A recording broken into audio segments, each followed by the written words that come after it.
thanks for being here. Yeah, absolutely. Good morning. Yes, so I want to begin with a message from you actually. On the Omaha Police Department's website, there's a message from the chief kind of just laying out your vision for the next century.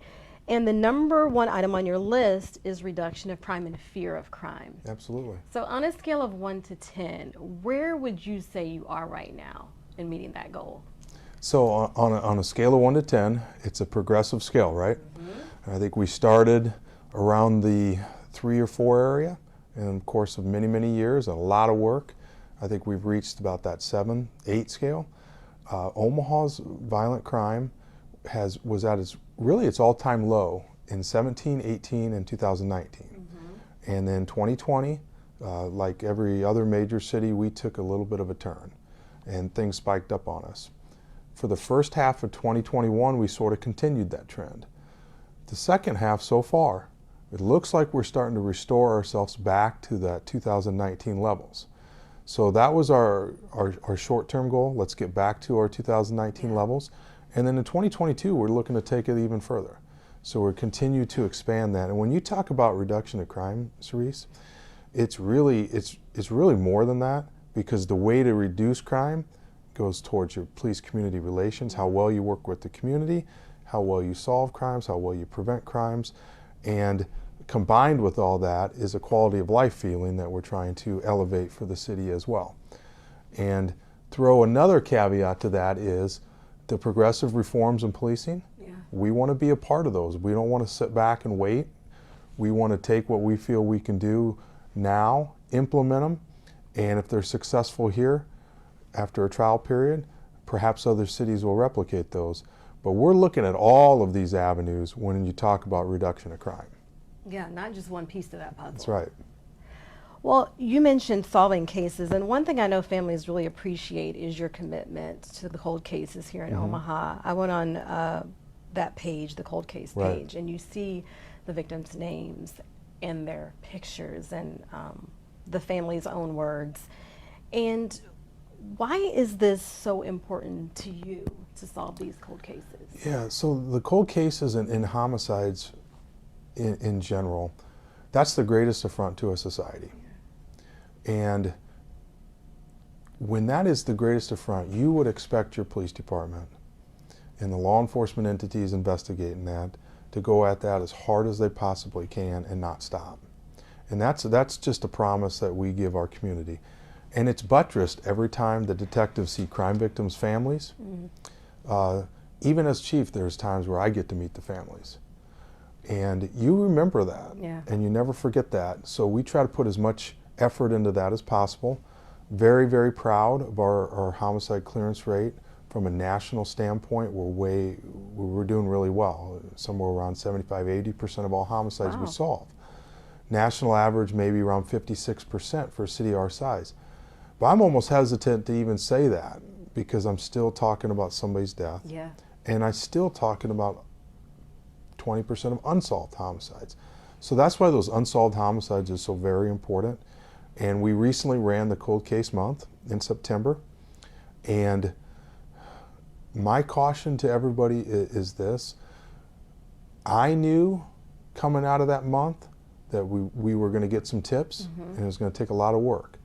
And it's hard sometimes because I can't talk about the cold cases and the case investigations, but there are a few that I feel we're very close on, and very excited for some of the information that came out of that cold case month. That is so good. It is. What does the closure mean for these families and really the community when you solve a case like that? Well, the closure means absolutely a ton. You can see it on their face. You can hear it in their voice. Imagine yourself in that scenario, dealing with the grief and dealing with the sense of loss, and then compounding that with somebody took my loved one's life and I don't know who did it, or we think we know who did it, but we can't make an arrest. That just compounds that already devastating situation. And that's just on a micro scale with that individual family. But on a macro scale, look what that does to a community. The trauma that does to that neighborhood, that part of town, it is immense. And so we see all of that, and that's why we think it's one of our greatest responsibilities to go at those as hard as we possibly can. Well, I have been talking to police chiefs all around the metro, and they're all facing a similar challenge, and that is hiring officers, hiring and keeping good officers. Sure. Is that a challenge for Omaha Police as well? So it's a challenge for us. I like where we're sitting though. Okay. Our numbers have declined over the years. I think we used to have 2,000 people apply. Every year we do a hiring process. We're underneath 1,000 now, so that concerns me, that dip. However, Cerise, we seem to have kept our good core. It seems like the ones that would be good to hire have stayed in the process. So Omaha's been very fortunate on that front. And on a second piece, we have a lateral transfer program. And you know, I got a great amount of respect for my colleagues all across the state, and they tease me about this. But They've been talking about you. yeah, and for your audience, it's good-natured. Omaha's bigger, and we have a lot of career advancements here. Sure. And the pay package and the benefit package is naturally better because we're larger. And we have a lot of officers that want to come work here from other agencies. So that has really helped us during some lean times the last couple of years. We just put a class that's about 60 on. We're looking to do another class of about 40 or 50 here in January. But 1,000 less people applying is a lot. What do you think is behind less people going for these jobs? Yeah, so locally, after the death of Carrie Orozco, we saw a dip in female applicants. Nationally, you saw the events of 2020 and the terrible situation with George Floyd unfold, and that took a heck of a hit to policing. And you saw nationally the numbers drop as well, and Omaha got swept up in that national drop as well. Well, you mentioned the unrest. We continue to hear about officer-involved shootings around the country, Right. and you say the numbers are on the rise in the U.S., but not here in Omaha. Is that correct? So officer-involved shootings, we try to stay up on all the data. And there was an article, I think the Washington Post had it out here recently, a couple months ago, where it talked about even after 2020, the officer-involved shootings are still on the rise. And that axis is going upward. And according to the report, and then according to the data I've seen as well, one of the reasons for that is the number of guns on the street and the number of seizures has gone up way up as much as well. So when you start seeing more guns on the street, more seizures of these guns, you may see a continuation of these officer-involved shootings go up. So I'm very, very pleased here in Omaha over the last 4 or 5 years. We've had one, two, and we've had one this year. Very low numbers. There was a time where we'd have 8, 9, 10 a year. Wow. Not everybody would die, so you wouldn't remember it as well. So we're very proud of those low numbers for 4 or 5 years in a row. And our access is going down for officer-involved shootings, but our gun seizures are going up. We are seeing more seizures of firearms here in the city of Omaha than we have really in any other year. But less officer-involved shootings. So what is Omaha? What are you guys doing right? So yeah, so I think 4 years you can start to say is a trend. 1 year you can never look at, but you can start put 3, 4 years together. You start to analyze, well, what was our success? We felt about 5, 6 years ago, the formula was body cameras for every officer, full deployment of tasers. We need to have a less lethal option. Somebody has a knife, you need to have a less lethal option. We felt that the mental health piece and the training of our officers was so very important. Dealing with those in mental illness at their ultimate crisis point is very challenging for law enforcement, and we are the ones that have to deal with that, and we do a good job with it. Officers all across this country deal with those in mental crisis all the time, and we felt that it was incumbent on us to be as best as we possibly could on that. Born out a little bit of a tragedy here in Omaha because we had an incident that we didn't feel was handled very well, so we really beefed up our training on that front. And then the final piece is just this professional training and use of force training. So when you do it, you do it precision with professionalism. So we feel that 4-layer cocktail has really been successful for Omaha. And we were starting to see other cities sort of replicate it. I noticed Philadelphia has decided here recently, based on a number of officer-involved shootings, okay, we need tasers. Everybody needs a taser. And so we like our formula. Now we're looking at tweaking things and making things better even yet. So it sounds like there's a lot of positives happening in the department right now, but still we're in the middle of a pandemic. We are. Crime is still an issue, obviously. Sure. So what do you see is the biggest obstacle for the Omaha Police Department as we approach a new year? Right. The biggest obstacle, and I talk about this as chief, in my command meetings all the time, managing expectations, setting reasonable expectations of what we can expect, and then looking at that and trying to make things even better from there. As we move into 2022, we would love to see an end to the pandemic. Okay, that's out of our control. So we have to motivate our staff to be on top of not only the pandemic piece, keeping officers safe, keeping the public safe, but reinventing what crime models we want to move with in 2022 to make things better. And we have some things that we're on the verge of rolling out. We have some things that we've done a complete pilot study on, have been tremendously successful, so we're going to enhance. I don't know if I answered your questions, Reese. Yeah. If I didn't, retell me and I'll get to it. That's fine. The rollout do I have to wait on that? Or are you going to, can you tell us some of the things you're considering? Sure. We're looking at expanding our restorative justice program. Restorative justice program was started this year, and what it is if we make an arrest and realize we enter into people's lives at the worst possible moment, we make an arrest, let's say, for disorderly conduct, just to restore peace for that night. Instead of having that arrest on that person's record, if they are eligible, they can go through a restorative justice program where that individual and the officer can meet and see each other as two humans.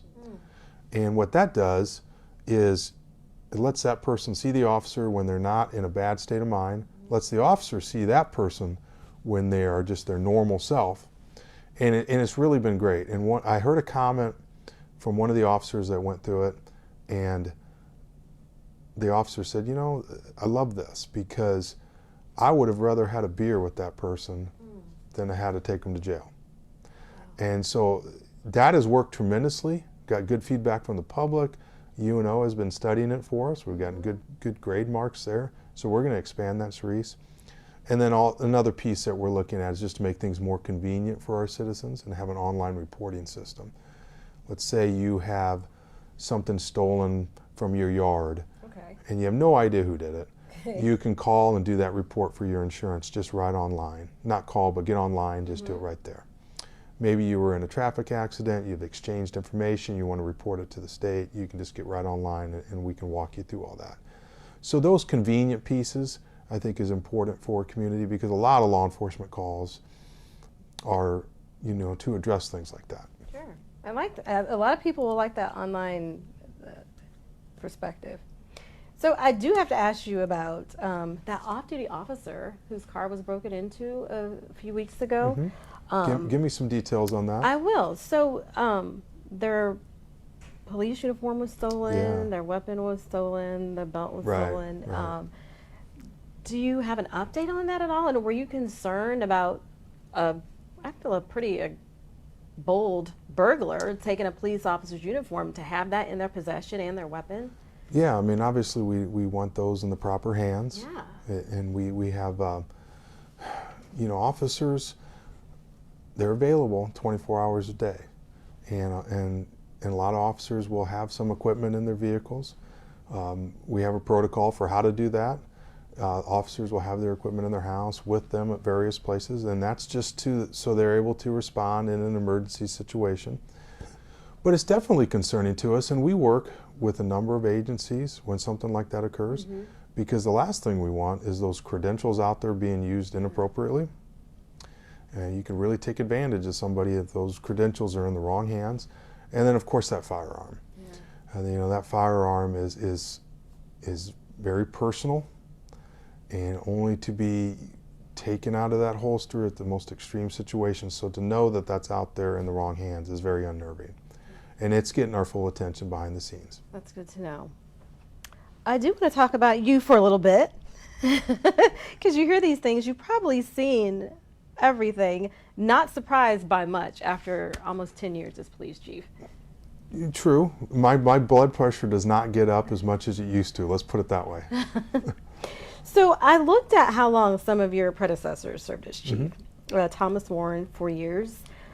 Alex Hayes, 2.5. His predecessor, 13 months. Here you are, almost a decade as Omaha police chief. What keeps you coming back day in, day out, year after year? Yeah, so for one, I got a good staff. I got Omaha police officers and my senior commanders. They're excellent. Two, this community I think is the best around. Sometimes to get away, I travel and I go to these other cities and I always watch. And then professionally, I get to go to other cities. I love Omaha. I think Omaha has got a great blend of things to do here. We have a great blend of a very vibrant, diverse community. And we have a community that wants to work with the police department to make things better. And when they see things that are done well, they acknowledge it. And when things need to be improved, they professionally say, hey, we need to improve that. And I just appreciate that straight talk. And over the course of 9 years, I've just built up a lot of friendships, all across the city, and I just don't want to leave that right now. Yeah. How will you know when it's time to say, okay, it's time to step down? Yeah, they always say you'll know when you know. Yeah.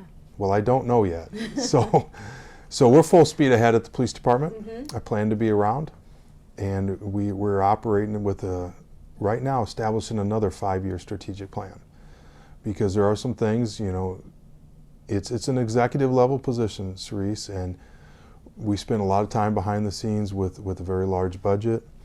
And where do we map out in the future? Where's Omaha going to grow? How do we need to advance the police department to grow with it? And what new technology, what new reforms will benefit our community? We spend an awful lot of time on that. That's why we got a 5th precinct now. Omaha grew into that. Where will Omaha be in 5 years? Where will it be in 10 years?